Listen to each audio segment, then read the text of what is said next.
Bonjour, bienvenue à notre toute première capsule nutrition en version vidéo. Aujourd'hui, le sujet c'est salubrité des aliments en temps de COVID-19.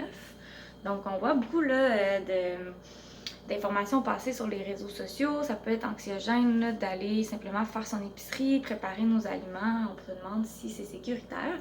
Donc, on a décidé de faire des recherches pour vous et de vous amener les recommandations actuelles à ce propos. Sortir faire les courses en toute sécurité. Donc, premièrement, on va essayer d'y aller le moins souvent possible. Donc, une fois par semaine, idéalement même une fois ou 2 semaines. Puis, donc, on planifie qu'est-ce qu'on va cuisiner ou qu'est-ce qu'on a besoin. On se fait une liste. Peut-être que ça sera le sujet d'une autre capsule éventuellement. Et on y va seul. Donc, on n'amène pas d'autres membres de notre famille. On ne veut pas qu'il y ait trop de monde à l'épicerie pour rien. Donc, une seule personne qui se déplace. Si c'est possible pour vous de sortir, donc vous n'avez pas de symptômes, vous n'êtes pas dans les populations à risque non plus, donc vous êtes prêt à y aller, vous lavez vos mains à l'eau chaude, savonneuse, puis on y va. Ce qu'on sait en ce moment, c'est que le principal moyen de transmission, ce sont par les gouttelettes que la personne infectée peut projeter. Et en moindre mesure, la deuxième façon d'être contaminée, ce serait de toucher à une surface qui, elle, est infectée et ensuite porter notre main à notre visage, donc notre bouche, notre nez ou nos yeux. Alors, c'est pas compliqué à l'épicerie. On garde 2 mètres de distance pour éviter les gouttelettes avec les autres personnes et on évite de toucher notre visage. Parce que c'est inévitable qu'on va toucher à des choses à l'épicerie, mais si on ne touche pas notre visage, on est correct. Maintenant, rendu à l'épicerie, qu'est-ce qu'on fait?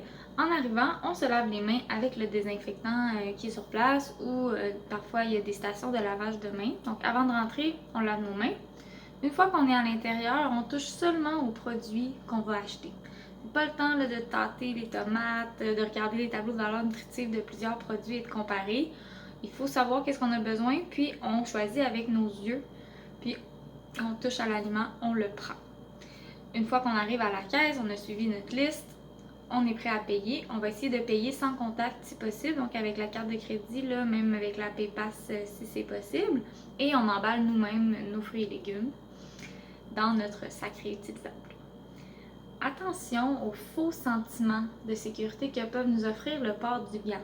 Okay? Si vous portez des gants, vous pouvez le faire, mais c'est pas vraiment une sécurité supplémentaire.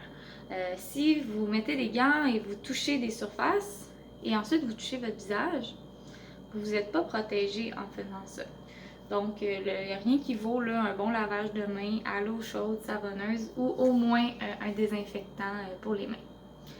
Quand on revient de l'épicerie, on va commencer par se laver les mains, encore une fois. On range notre épicerie et on se relave les mains. Très, très, très important parce que là, on a retouché à notre épicerie entre-temps. Vous pouvez décider de laver votre épicerie avant de la ranger. Par contre, je ne le conseille pas nécessairement pour les fruits et légumes en particulier parce que ça va vraiment diminuer leur durée de vie d'être lavé d'avance.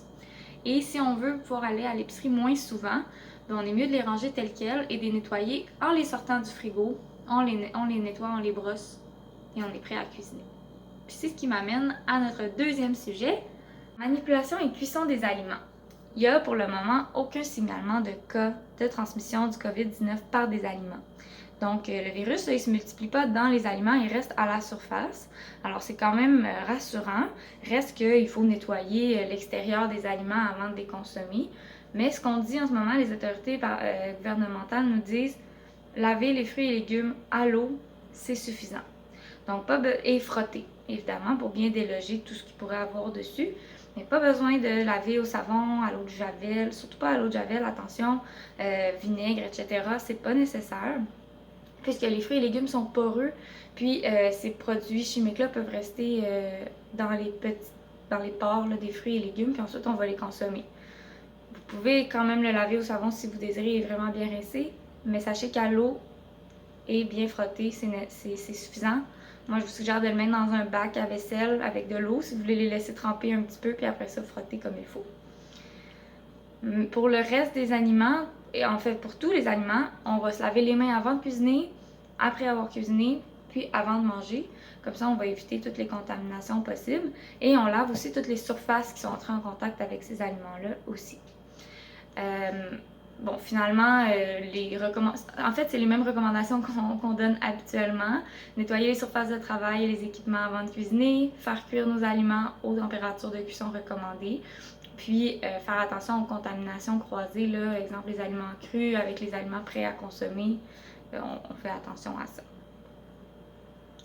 Les achats en ligne et la livraison à domicile, c'est des alternatives très intéressantes en temps de confinement. Attention, si vous êtes vraiment en pleine santé, vous n'avez pas de restrictions, vous pouvez sortir, vous n'avez pas de symptômes, allez à l'épicerie pour essayer de désengorger les épiceries en ligne et les livraisons pour les laisser aux gens qui en ont vraiment besoin et qui ne peuvent pas sortir.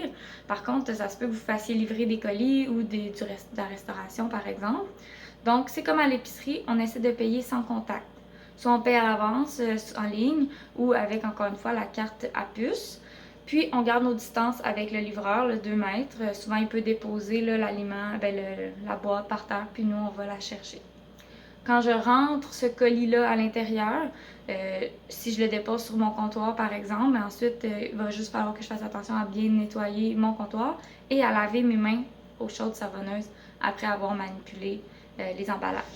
Si vous voulez pousser plus loin, mais je vous conseille d'aller lire sur les sites web des autorités gouvernementales, c'est-à-dire le MAPAC pour le gouvernement du Québec et Santé Canada. Ils ont toutes les informations que vous avez besoin et ils les mettent à jour. Je vais vous mettre en commentaire ces liens-là.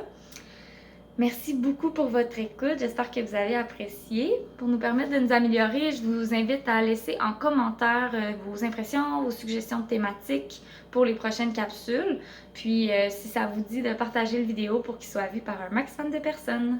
Merci, à bientôt!